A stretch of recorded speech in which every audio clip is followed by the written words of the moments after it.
오늘 말씀의 제목을 한번 따라 하시겠습니까? 내가 누구인지 알아야 무엇이 시작된다? 축복이 시작됩니다. 내가 누구인지 알아야 축복이 시작이 됩니다. 이런 제목으로 말씀을 나누기를 원합니다. 들어가는 질문이 항상 있죠. 혹시 이런 영화 포스터를 본 적 있으실까요? 이 사람 누굴까요? 우리 교회 성도들은 뭐 담임 목사 말고는 눈에 보이지 않으니까 이 사람이 뭐 성령이라고 하는 중국 무협 소설 뭐 이런 영화도 많이 나오고, 또 이 원래 제목은 성령의 CIA 미국 정보 요원으로 나왔던 것인데, 이 사람이 이제 미국 정보 요원이 되어 CIA 요원이 되어서 팀이 돼서 아프리카 쪽에 파송이 됩니다. 작전을 수행하던 중에서 그만 그 팀 대장이 배신을 하게 돼요. 그리고 공격을 받아서 비행기가 추락을 합니다. 추락을 하는데 성령은 구사 일생으로 살았는데 머리를 다쳐서 기억력을 상실했습니다. 기억력을 상실해서 그 아프리카 토인들 틈에서 살기는 살았는데 자기가 누구인지를 몰라요. 그래서 만나는 사람들마다 Who am I? Who am I? Who am I? 하는, 나는 누굽니까? 나는 누굽니까? 계속 만나는 사람마다 Who am I? Who am I? 난 누구예요? 이렇게 질문을 합니다. 그런데 아프리카 사람들이 Who am I를 알아듣겠어요? 그래서 가만히 보다가 이 사람의 자기 이름이 Who am I인가 보다. 그래서 Who am I? 그러면 그래 Who am I? 그러던 좀 뭐 코믹한 그런 영화긴 하지만 마침내 기억을 되찾고 또 뭐 작전에 성공하고 그렇게 끝나는 영화입니다. 그런데 이 성령이 아프리카 초원에서 도대체 자기가 누군지를 몰라요. 그래서 하늘을 쳐다보면서 머리를 감싸고 Who am I? 난 누굽니까? 나는 누굽니까? 몸부림치는 장면이 제 기억 속에 잊혀지질 않아요. 사랑하는 성도 여러분, 인생의 삶을 살아가면서 내가 누구인지를 안다는 건 아주 중요한 일입니다. 인생이 어디에서 와서 무엇 때문에 살며 어디로 가는지를 왜 모릅니까? 내가 누군지를 모르기 때문에 어디서 왔는지를 몰라요. 내가 누군지를 모르기 때문에 지금 살아가는 목적이 불명확해요. 내가 누구인지를 모르기 때문에 내 미래가 잘 보이지를 않는 거예요. 그러니까 인생의 가장 중요한 본질적인 질문은 뭘까? Who am I? 내가 누구인가 하는. 여러분 어떠십니까? 그런 고민 해보셨습니까? 나는 누구인가? 나라고는 존재의 본질적인 나는 과연 누구인가? 물론 여의도 완사교회 성도들은 우리가 누구인지 정확히 알고 계시겠지만, 그럼에도 불구하고 과연 내가 본질적으로 나는 누구다 정확하게 여러분이 고백할 수 있는 그 여러분의 본질과 정체성, 자화성은 무엇일까요? 오늘 성경 본문은 저 유명한 탕자의 비유입니다.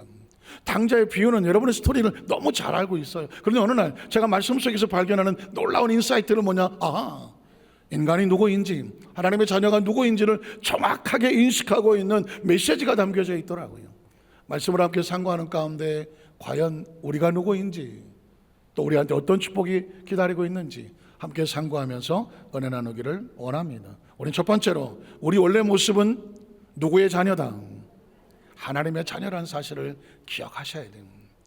탕자는 원래부터 돼지치기를 하는 사람이 아니었습니다. 원래부터 남의 집에서 빌어먹고 살면서 매일매일 어떻게 먹고 살아야 되나 그렇게 매일매일 끼니를 걱정하던 사람이 아닙니다. 거지 옷을 하고 돼지치기를 하고 매일매일 내 인생은 왜 이래, 인생을 한탄하면서 절망하던 그런 사람이 아니었어요. 그는 원래부터 아버지가 있는 아버지의 자녀였습니다. 이건 우리에게 굉장한 인사이트를 줍니다.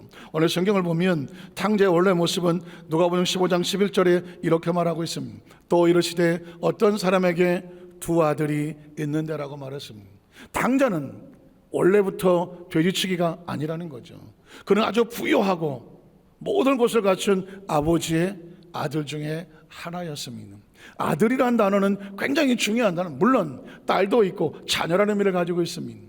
그러니까 탕자의 원래 모습은 돼지치기가 아니라 부유한 아버지의 아들이었다. 그러면 그 아들이 뭐가 그렇게 중요하냐?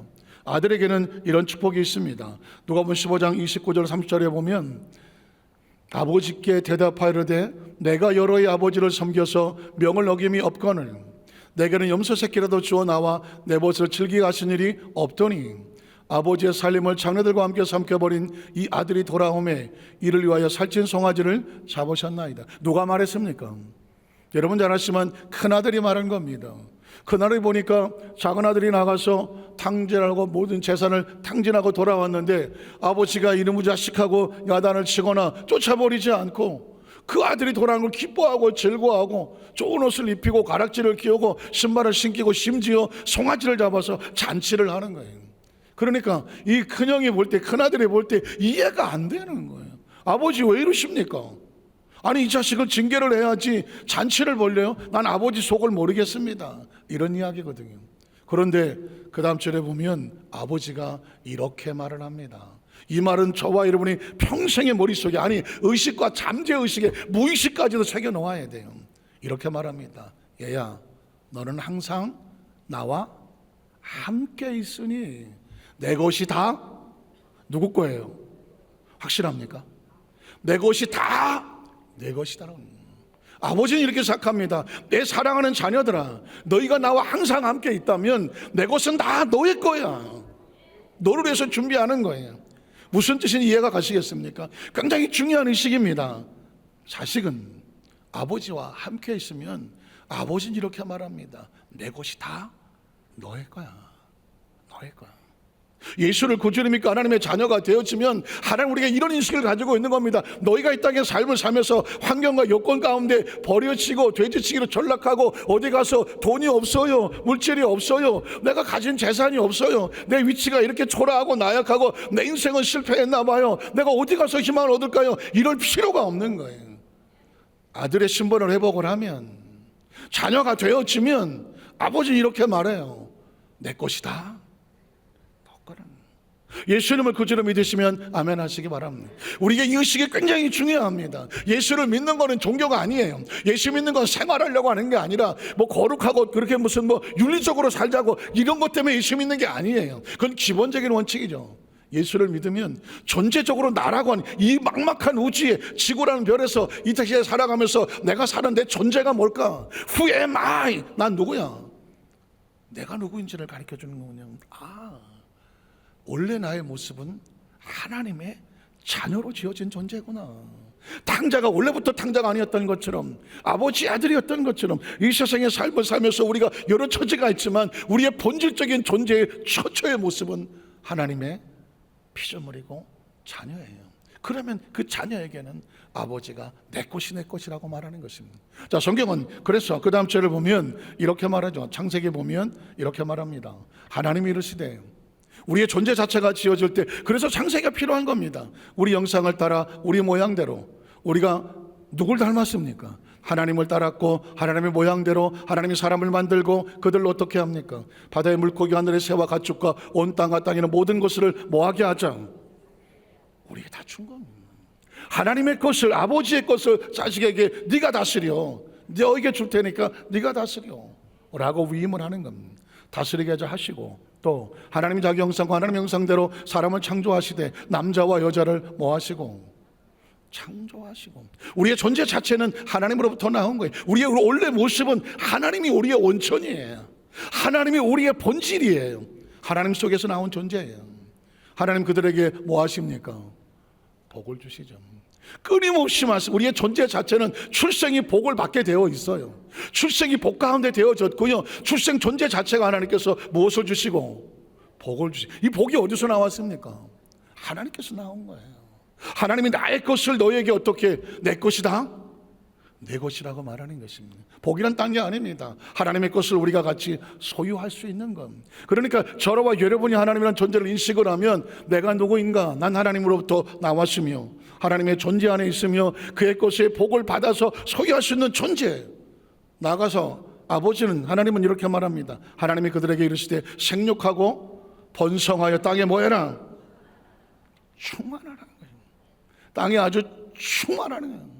땅을 정복하라. 바다의 물과 하늘의 새와 땅에 움직이는 모든 생물을 다스릴 수 있는 권한도 누가 주는 겁니까? 하나님, 아버지가 맡겨주시는 겁니다. 계속 이어집니다. 하나님이 그래서 내가 온 지면에 심있는 모든 채소와 씨 같은 열매 맺는 모든 나무를 너희에게 주노니. 우리가 모든 식량과 양식은 우리가 선택한 게 아닙니다. 하나님 우리에게 주신 거예요. 주셔서 우리가 먹고 마시는 겁니다. 너희 먹을 거리가 되리라. 또 땅의 모든 짐승과 하늘의 모든 새와 생명이 있어 다니는 모든 것에게는 내가 모든 풀을 먹을 거리로 주노라 하시니 어떻게 되더라? 그대로 되더라. 자, 31절을 보면 하나님 주신 모든 것을 보시기에 심히 아깝더라. 아깝지 않아요? 하나님 우리에게 모든 이것도 주고 저것도 주고 그들에게 복도 주었는데 그냥 절반만 줄 걸. 아깝지 않아요? 하나님은 기꺼이 하나님이 사랑하는 자기 백성들에게 마음껏 부어주시고 보시기 어떻더라고요? 심히 좋아서. 인생을 살면서 여러분 보십시오. 여러분의 것을 부어주고도 아깝지 않은 존재가 뭐예요? 자식이죠. 뭐 누가 그러더라. 시집간 자식은 이쁜 도둑이라고 그러던가. 어쨌든 전 딸이 없어서 잘 모르겠지만 어쨌든 하는 얘기가 시집을 갔는데 와서 엄마 하더니 뭘 또 집어가고 뺏길 줄 알면서도 주고 나서 아깝다고 하는 부모가 있어요, 없어요? 있어요? 없잖아요. 자식은 그런. 부모는 어떻게든지 자식에게 어렵고 힘들더라도 이것도 주고 저것도 다 주고 나지만 그거 가지고 잘하는 모습은 보시기에 이게 하나님께서 우리로 지으신 그 본질적인 모습이에요. 성경 시편 23편을 기억하십니까?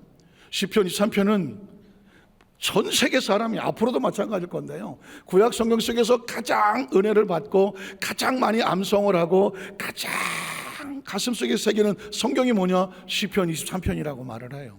우리도 어렸을 때 시편 23편 얼마나 많이 외웠습니까?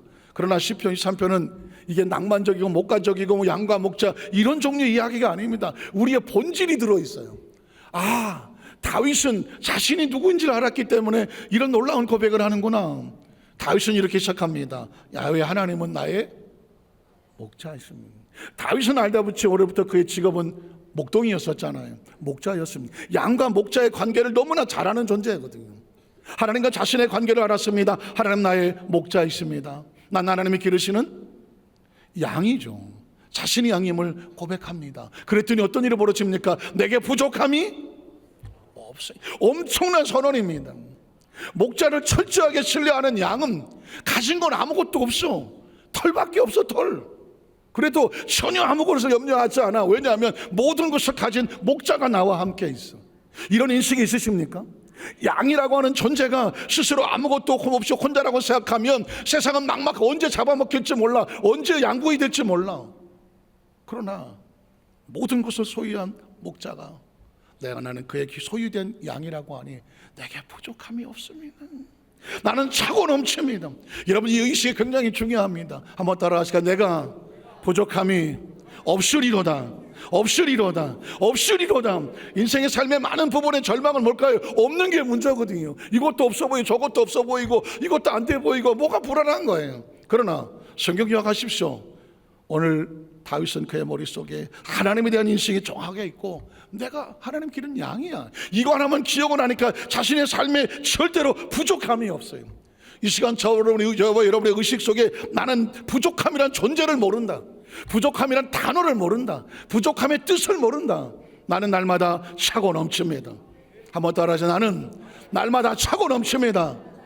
날마다 부유합니다. 날마다 풍성합니다. 날마다 채워집니다. 누가 채우는 거예요? 목자가 채우는 거예요. 어차피 인생이 그렇지 않습니까? 우리가 어디서 왔는지도 모르겠고 살고는 있지만 이 현실의 삶이 내 미래에 어떻게 될지 누가 알겠습니까? 그러나 기억하십시오. 목자는 밤새도록 양이 내일 아침에 눈을 뜨면 어디서 어떻게 갔다가 어디서 와야 될지 모든 계획을 누가 알고 계세요? 목자는 다 계획하고 있는 것입니다. 하나님은 저와 를 땅의 삶을 살면서 우리는 양같이 이 세상을 지나갔지만 우리 인생의 모든 것이 누구의 손 안에 있습니까? 하나님의 손 안에 있습니다. 그래서 말하는 것입니다. 이것만 인식을 하면 나는 부족함이 없다. 이제 다시는 어디에 가서 부족하다, 이것도 뭐죠 저것도 뭐죠 절대로 하지 마라. 하나님 안에서 하나님을 인식하고 하나님 바라보면서 풍성함을 선포해라. 이건 자신이 누구인지를 본질을 알아야 되는 거죠. 다윗은 계속 이렇게 고백합니다. 그가 나를 푸른 풀밭에 누이십니다. 내가 풀밭을 찾아다니면서 요행과 재수를 꿈꾸지 않아요. 그가 나를 푸른 풀밭에 누이시며 쉴만한 물가로 내가 찾아가지 않아요. 누가 인도합니까? 그가 인도하시죠. 또 성경에서 내 영혼을 소생시킵니다. 내 영혼을 일으키고 세우시는 건 하나님이에요. 자기 이름을 위해서 의의 길로 인도하시는 도다. 예수님을 구주로 믿으시면 아멘 하시기 바랍니다. 저와 여러분의 인생은 잘 되게 되어 있어요. 의의 길로 인도하게 되어 있어요. 우리가 하나님의 기르시는 양이라는 인식을 정확하게 목적을 붙잡고 따라가면 우리 인생은 잘 되게 되어 있어요. 그가 인도하신다고 말했어요. 또 성경은 계속 이어집니다. 내가 사망의 음침한 골짜기를 다닐지라도 살다 보면 원치 않는 환경과 여건이 있잖아요. 그러나 그것이 우리를 절대로 손대지 못해요. 왜냐하면 목자는 그 코스를 알고 있어요. 양을 데리고 코스를 지나가지만 그 사망의 음침한 골짜기를 해를 향하도록 목자가 내버려 두지를 않아요. 왜냐하면 양과 함께 가야 될 최종 목적지가 있어요. 그래서 말하는 것입니다. 양은 두려워하지 않아요. 목자를 인식하고 있다면 두려워하지 않아요. 왜냐하면 그의 지팡이와 주가 남게 하시고 지팡이와 막대가 나를 안전하게 지키고 호위하기 때문입니다. 이 인식을 가지고 사는 사람은 인생의 삶을 살아 어디 가서 우리가 쭈삣쭈삣 하겠습니까? 어디 가서 두려워 떨면서 세상 말로 쫄고 있겠습니까? 성경은 그래서 1년 360, 350번을 말합니다. 두려워하지 말아라. 두려워하지 말아라. 두려워하지 말아라. 왜냐하면 목자가 양을 지킨다고 선포하기 때문입니다. 성경에서 이어집니다. 주께서 내 원수의 목전에서 내게 상을 차려주시고 기름을 내 머리에 부으셨으니 내 잔이 차고 넘치는 것입니다. 내 잔이 차고 넘치나이다. 여러분의 인생의 삶을 스스로 내 인생은 차고 넘친다, 차고 넘친다, 차고 넘친다. 여러분이 인식하고 가슴에 있어야 차고 넘치는 역사가 나타납니다. 여러분 말씀하잖아요. 세상에 어떤 사람들도 지혜가 있다고 말하는 사람들, 나름대로 돌을 닦았다고 하는 사람, 성공했던 사람들이 가장 싫어하는 말이 뭔지 아십니까? 안 된다, 못한다, 없다. 말 한마디가 인생의 운명을 바꾼다. 조금만 머리가 돌아가는 사람들은 항상 자기 입술의 말을 조심합니다. 그래서 항상 절대 긍정하고 절대 감사를 하는 이유가 거기에 있는 거예요. 오늘 저와 여러분 하나님 안에서 다른 것 우리는 무의미하게 치는 게 아닙니다. 그분이 나의 목자가 되시고 나는 그분의 기르시는 양이니 나의 모든 것이 그 안에 있으므로 내 잔은 항상 차고 넘칩니다. 한번 따라하세요. 내 인생의 잔은 차고 넘칩니다. 차고 넘칩니다. 오늘도 차고 넘치고 내일도 차고 넘치고 날마다 차고 넘칩니다. 왜냐하면 그 채우는 건 하나님이 하시는 거거든요. 성경을 이어집니다. 그 다음 절에 보면 내 평생의 선하심과 인자하심이 반드시 나를 따른다고는 내가 야훼의 집에 영원히 살리라고. 여러분 이런 고백을 가지고 사는 사람은 매일매일 기대하는 겁니다. 여러분 아인슈타인이라고 하는 유명한 과학자가 이런 말을 합니다. 인생은 두 가지 종류가 있다. 하나는 기적이 어디 있어? 과학자가 하는 얘기예요. 아인슈타인이 하는 얘기입니다. 기적이 어디 있어? 이 세상에 다 그냥 무슨 과학적으로 말한 거지 기적은 말이 안 돼. 이렇게 사는 사람과 날마다 기적을 기대하고 사는 사람, 모든 것이 기적이라고 믿고 사는 사람, 이건 다른 어떤 신학자가 얘기한 게 아닙니다. 어느 목사님이 얘기한 것도 아니에요. 아인슈타인이 얘기했습니다. 인생은 기적이 없다고 믿는 사람과 모든 것이 기적이라고 믿고 사는 사람인, 우리는 날마다 예수님 안에서 기적이라고 믿고 삽니다. 왜일까요? 하나님이 우리와 함께 하시기 때문입니다. 두 번째로 안타깝지만 그럼에도 불구하고 자신이 누구인지를 잊으면, 오늘을 기억하다 내일 내가 누구지? Who am I? 또 이러고 살게 되면 자신이 주었던 축복과 또 다 빼앗겨버리고 맙니다. 당자가 아버지의 아들이었는데 자신의 신분을 잃어버립니다. 신분을 잃어버리니까 이런 말이 나와요. 12절 14절에 보면 그 둘째가 아버지에게 말하되 아버지 재산 중에서 보십시오 내게 돌아올 분깃을 내게 주소서. 이야기 뭐예요? 이제 더 이상 아버지가 나의 주인이 아닙니다. 내가 내 인생의 주인이 되어 살겠습니다. 그러므로 나도요 내 마음대로 살면 얼마나 성공해서 잘 살 수 있어요. 내게 줄 거 나에게 주세요. 이야기는 뭐냐? 아버지와 분리를 선언하는 것이죠. 자 15절 17절에 보면 계속 이어보겠습니다. 그랬더니 어떻게 합니까? 아버지가 살림을 각각 나눠주었더니 그 며칠이 안 되어 둘째 아들이 재물을 다 모아가지고 어디로 갑니까? 먼 나라에, 아버지가 없는 먼 나라에, 이건 분리를 말하는 것입니다. 아들로서의 그 위치의 신분을 잊어버리고 아들의 위치를 떠나는 것입니다. 그럼 어떻게 될까요? 공급이 끊어지는 거죠. 거기서 허랑방탕하여 그 재산을 다 낭비하였더니 어떻게 됩니까? 다 없앤 후에 그 나라에 크게 흉년이 들어서 그가 비로소 먹고 마실 것이 없는 궁핍한 상태가 되었습니다. 자, 가서 그 나라 백성 중 한 사람에게 붙어서 사니 그가 그를 들러보내어 돼지를 치게 하였는데 그 돼지 먹는 지업 열매로 배를 채우고자 하되 주는 사람이 없었습니다. 이에 스스로 돌이켜 비로소 깨닫게 됩니다. 내가 내 아버지에게는 양식이 풍족한 품꾼이 얼마나 많은가. 내가 아버지의 아들로 있었을 때는 얼마나 풍족한 삶이었었나. 그러나 이제 내가 아버지를 떠나서 스스로 주인 돼서 스스로 아버지를 떠났더니 아들의 신분을 잃어버렸더니 여기서 어떻게 돼요? 굶어 죽는 상황입니다. 인생의 삶이 그렇습니다. 저와 여러분이 하나님 안에서 하나님 목자가 되어준 마치 양과 같아요. 목자가 어느 날 양이 와서 이렇게 말합니다. 목자요, 내가 언제 맨날 당신만 따라다녀야 됩니까? 언제 당신 뒤만 졸졸 따라다녀야 돼요? 나도 내 인생 내 마음대로 살 수 있어요. 푸른 초장 실만한 물가 내가 한번 해볼게요. 양들이 와서 목자에게 독립을 선언합니다. 우리끼리 가볼게요. 어떻게 될까요? 양은 목자를 따르는 순간 아무 자기를 보호할 능력이 없습니다. 스스로 양꼬치가 되기로 작정하는 것밖에 없죠. 여러분 보십시오. 에덴 동산에서 아담과 하와가 그랬습니다. 그는 그 에덴에서 주신 하나님의 약속의 말씀이 있었습니다. 마음껏 먹고 마시고 누리라. 선악을 하는 나무는 손대지 마라. 선악과는 하나님의 주권이거든요. 선악과를 손대지 않음으로 인해서 하나님은 나의 주인입니다. 이걸 선포하는 거거든요. 인생의 삶을 살아가면서 하나님과 우리가 위치가 정확하게 서열이 걸러지는 거죠. 그러나 아시는 것처럼 아담과의 마음속에 뱀이 들어왔다고 말하지만 뱀이 외부에서 널렁거린 것보다는 내부에서 욕심이 생기는 거죠. 내가 주인, 나도 내 인생 내 마음대로 살아서 선악과를 따먹고 선악을 내가 판단해야 되지 않겠어? 여러분 보십시오. 모든 인생의 삶의 전쟁은 밖에서 벌어지지 않아요. 내 안에서 벌어집니다.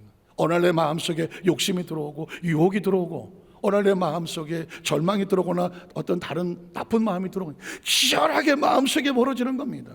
아담과 하와는 안타깝지만 이걸 잃어버렸습니다. 결국 선악과를 따먹었다는 얘기는 내 인생 내가 마음대로 살겠어 라고 하나님과 분리를 선포하는 것입니다. 분리하자마자 어떻게 됩니까?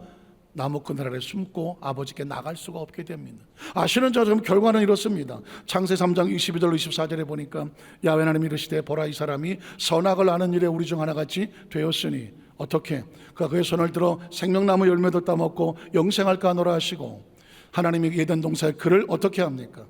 내어버린 분리죠. 여러분 죽음이 뭐예요? 죽음은 영과 혼이 분리되는 거예요. 죽음은 딴 게 아닙니다. 영과 혼이 분리되는 거예요. 더 이상 육신이 움직이지 않는 거예요. 마찬가지입니다. 영적인 죽음이란 딴 거 아닙니다. 하나님과 우리가 분리되어지면 더 이상 하나님의 공급이 없으면 그 삶은 죽은 자와 같은 거예요. 하나님은 아담과 하와를 동산에서 내어보내어 분리시켰다. 그의 근원의 땅을 갈게 하시니라. 이같이 하나님이 그 사람을 아까는 점잖게 내어보냈다고 말했지만 이렇게 말합니다. 쫓아내시고 에덴 동산 동쪽의 그룹들과 두루두른 불길을 둘칼을 두고 생명나무 길을 지키게 하시더라. 인생은 여기서부터 문제가 똑같이 지금 삶도 마찬가지입니다. 어떤 사람이라도 하나님과의 관계가 분리되어 버리면 하나님의 공급이 끊어질 수밖에 없어요.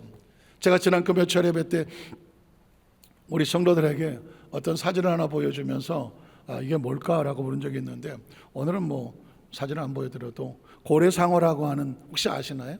고래상어라는 종류가 하나 있습니다. 그런데 어린이 퀴즈에 고래상어를 보여주면서 어린이들에게 묻더라고요. 이 물고기는 물고기지 뭐 고래상어인데 고래일까요? 상어일까요? 묻더라고요. 저도 깜빡 속았어요.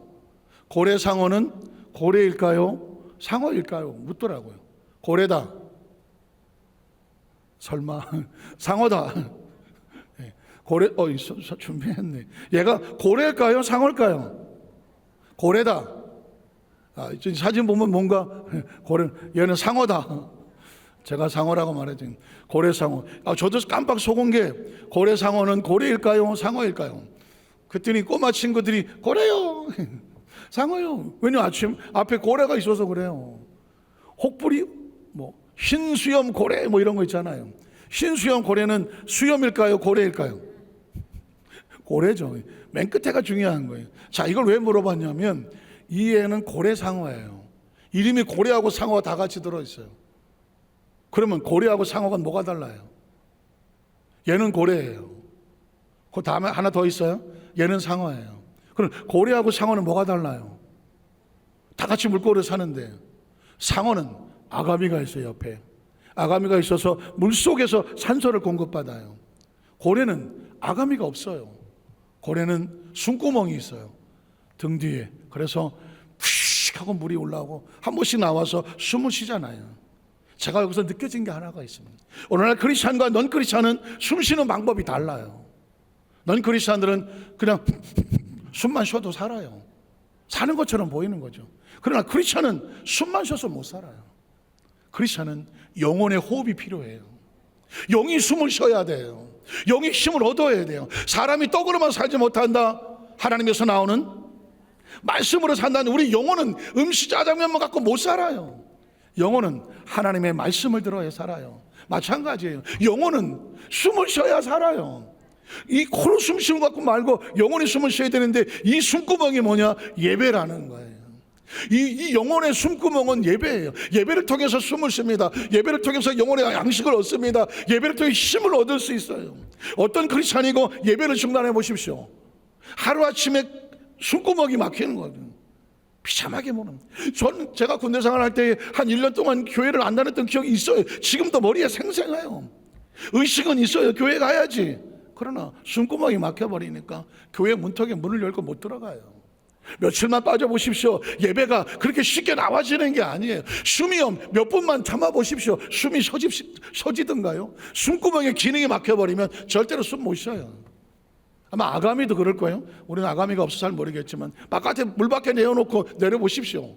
얼마 안 있으면 아가미 기능이 상실됩니다. 그 물속에 집어넣어봤자 숨 못 쉽니다. 그래서 말씀한, 왜 탕자가 아들이 아버지를 떠나는 순간 기근이 다가오고 그의 삶의 피투성이로 전락해버리냐? 관계가 끊어졌기 때문입니다. 크리스찬은 이 땅에서 예배로 하나님과 숨을 쉽니다. 한번 따라 하실까요? 크리스찬은 예배로 하나님과 숨을 쉬며 호흡을 합니다. 저를 반드시 이어가십시오. 어떤 상황 속에서도 예배에 성공하지 않고 신앙에 성공하지 못해요. 신앙에 성공하지 않고 일생에 어떻게 성공합니까? 하나님의 사람들은 예배로 숨을 쉬어야 비로소 살아가는 겁니다. 그래서 마지막 세 번째로 어떻게 우리 자신을 찾을 수 있을까? 아버지께로 돌아가는 것이 나 자신을 찾아내는 것입니다. Who am I? 내가 누구일까? 하나님 아버지께로 돌아가야 자신이 누구인지를 비로소 발견하게 됩니다. 자, 아버지께로 돌아가는 탕자의 모습이 있습니다. 누가복음 15장 20절에 보니까 이렇게 기록합니다. 이에 뭐해서 일어나서. 여기서 일어나는 탕자가 그 인생의 패러다임을 바뀝니다. 주저앉았다는 얘기는 난 여기서 끝났어. 나 같은 놈은 앞으로 살아갈 가치가 없어. 나는 절대 난 부자도 될 수 없고 이 가난 속에 빠져서 평생 이렇게 살다가 굶어 죽을 거야. 돼지치기로 전락할 거야. 이게 주저앉은 의식이에요. 그런데 아버지께로 돌아가자. 아버지를 다시 인식하니까 어떤 생각이 드러납니까? 일어나게 되는 거예요. 그 인식에서 빠져나오게 되는 겁니다. 일어나서의 밀줄을 치십시오. 저와 여러분이 이제까지 삶을 살아가면서 여러분의 마음속에 이제까지 들었던 온통 부정적인 생각이 있을 거예요. 야, 네 인생이 그렇지. 너 지나온 삶 속에 실패한 거 생각해봐. 네가 도덕과 윤리적으로 네가 얼마나 깨끗하냐. 야, 너 진짜 스스로 포기해야 될 상황 아니야? 여러분 스스로도 내가 왜 이런 좀 실행한 삶 속에 모든 것들이 나를 주저앉혀 끌어안치는 의식이 있을 거예요. 오늘 주님께서 성령으로 말씀합니다. 일어나라 그래. 빠져나와라. 그 안에 주저앉을 존재가 아니야. 아버지께로 다시 돌아가라. 그래야 살아요. 그래야 살아요. 일어나서 아버지께로 돌아가니라. 아직도 거리가 먼데 아버지가 그를 보고 측은히 여겨 달려가 목을 안고 입을 맞췄습니다. 아들이 이르되 아버지, 내가 아들과 아버지께 죄를 지었사오니 지금부터는 아버지의 아들이라 일컬음을 감당하지. 자기가 아들이었을 때는 아버지로부터 모든 걸 감겨드렸지만 이제 나와서 이런 부끄러운 신세가 돼버렸어. 내가 아버지께로 돌아가려고 하니 내가 어떻게 아버지를 부르겠어? 그저 종이라도 여겨달라고. 여러분, 아들과 종은 달라요. 아들은 아버지 것은 다 같이 누릴 수가 있어요. 그러나 종은 월급 받고 살아야 돼요. 주는 것만 그냥 겨우 받고 살아야 돼요. 종이라도 먹고 살겠다고 말합니다. 그런데 여러분 어떻게 합니까? 아버지는 그런 마음이 아니에요. 그 다음 절을 보면, 그 다음 절 놓을까요? 22절. 아버지는 종들에게 이르되 제일 좋은 옷을 내어다가 입히고 손에 가락지를 끼우고 발에 신을 신겨라. 또 그리고 살찐 송아지 끌어다가 잡으라, 우리가 먹고 마시고 즐기자. 이 아들은 죽었다가 다시 살아났으며 내가 잃었다가 나서느라니 그들이 즐거워하더라. 여러분, 이게 아들이에요. 이게 아들의 심벌을 회복하면, 이거 심벌이 회복하면 이런 거 다시 돌아오는 거예요. 아들은 자기가 상상을 할 때 내가 아버지께로 돌아가면 아버지가 나를 아들로 생각이 전혀 기대를 못했어요. 그러나 아버지는 한 번도 자기 자식을 종으로 여긴 적이 없어요. 아버지가 원하는 것은 자식과 같이 나의 것을 네가 마음껏 누리라. 이게 아버지의 마음이에요. 그래서 하나님께서는 우리에게 이 예화를 통해서, 이 비유를 통해서 하나님 우리를 어떻게 생각하시는지를 보여주고 있는 거죠. 성경은 계속 이어집니다. 아버지가 이르되, 아까 했던 그 말씀과 같아요. 그 형이 말하는 그 질문 앞에 아버지의 마음을 말합니다. 얘야, 너는 항상 나와 함께 있으니 내 것이다. 전 여러분이 이 말씀을 보면서 얼마나 마음속에 수도 없이 한 주간 동안, 아니 이미 벌써 말씀을 준비하고 있었지만 이 수없이 머릿속에 우리 성도들의 의식과 사고 속에 이 성경 구절이 아예 박히게 하여 주시옵소서.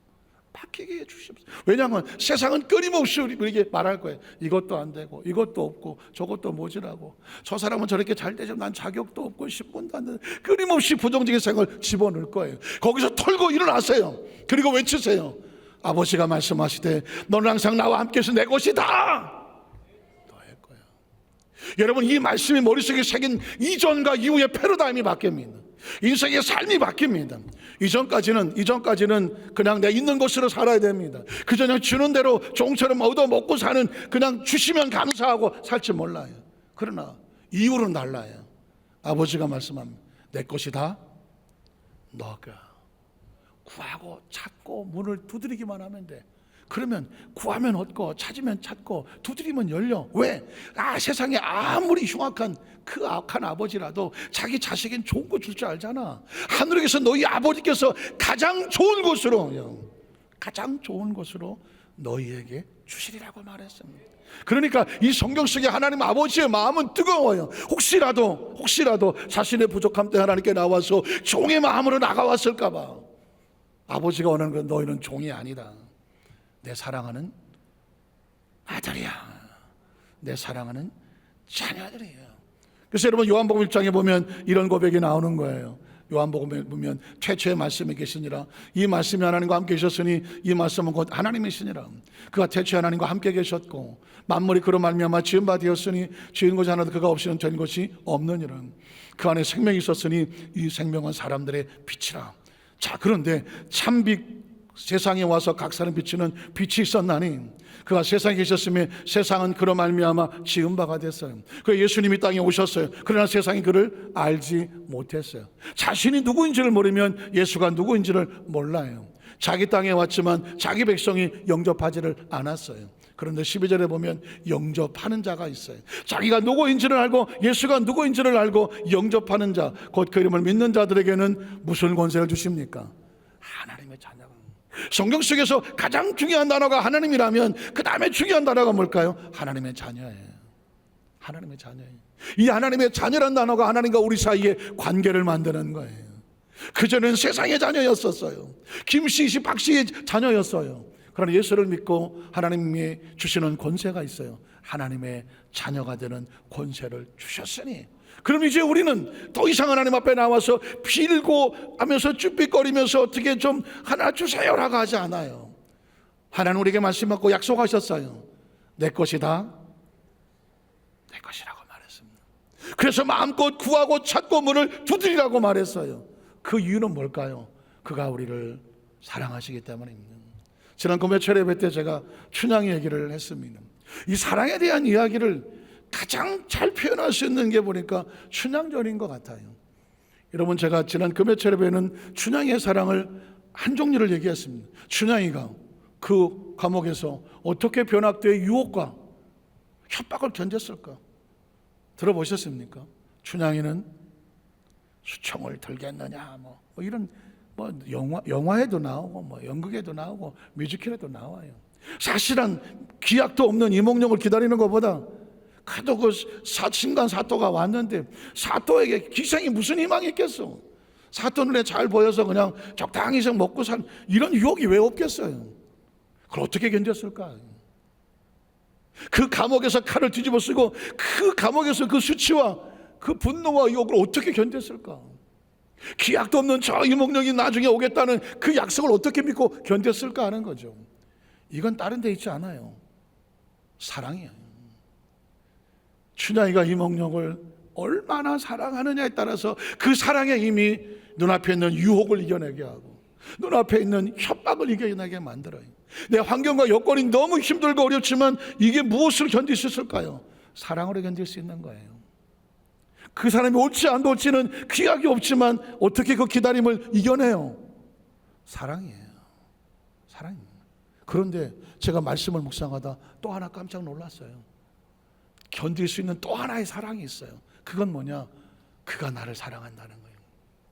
이몽룡이 나를 사랑한다는 사랑의 확신이 있으면, 내가 그를 사랑하지만 그가 나를 사랑한다는 확신이 있으면 유혹을 이겨내는 거죠. 그리고 핍박을 이겨내는 거예요. 신앙생활 하다가 왜 어려움이 없겠어요? 왜 유혹이 없어요? 왜 핍박이 없겠어요? 그때 우리가 견뎌낼 수 있는 크리스찬은 주님이 나를 사랑하신다는, 그가 나를 사랑하신다, 이 인식이 있는 사람은 절대 세상 앞에 굴하지 않아요.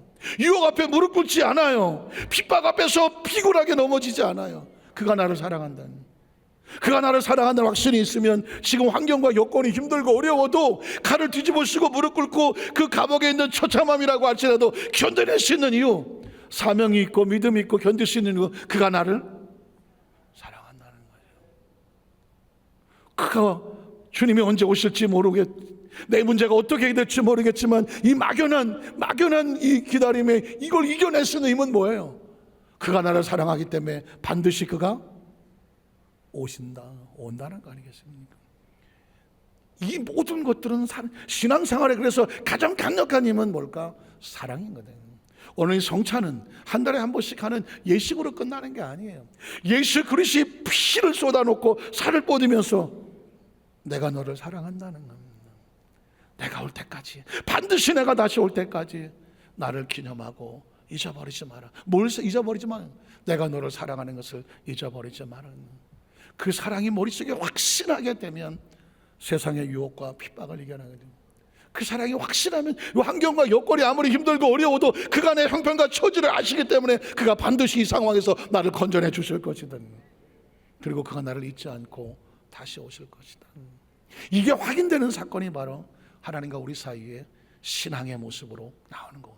이건 하나님의 자녀라는 인식이 정확하게 있는 사람이 세상 속에서 당당하게 뒤로 물러가지 않고 쭈삣거리지 않고 어디 가서 나 좀 도와주세요 하지 않아도 당당히 살아갈 수 있는 축복은 그가 우리를 사랑하는, 그는 우리의 아버지가 되시고 우리가 그의 부분의 자녀이기 때문입니다. 이 믿음을 가지고 매 순간마다 분초마다 세상에 어떤 유혹이 다가오고 절망이 다가오고 두려움이 다가오고 핍박이 다가오고 유혹이 다가온다고 할지라도 그 사랑 붙잡고, 내가 누구인데 사랑 붙잡고 반드시 승리하시는 우리 성령 되시기를 주의 이름으로 축원합니다. 기도하겠습니다. 하나님 아버지,